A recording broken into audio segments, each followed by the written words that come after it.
Geldiğinizden hiç haberim olmadı. Tələsik iş dalışa gedirdim. Səni burada görüb tək tənha qoyub getmək istəmədim.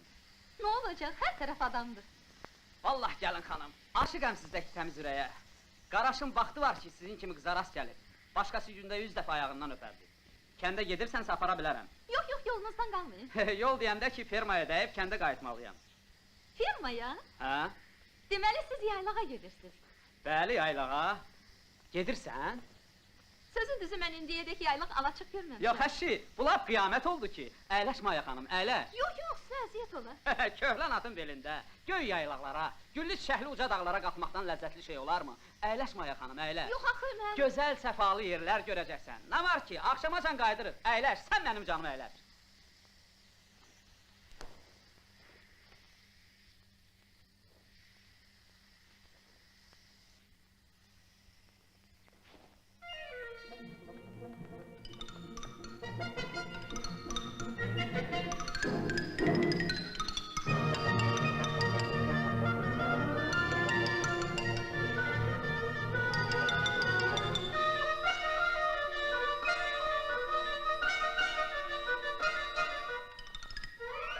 Ne yaxşı sizə rast gəldim.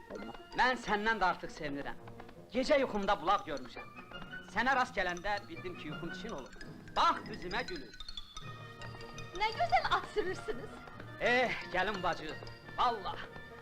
Sənin kimi xanıma adam canlı da versə uf deməz. Hey!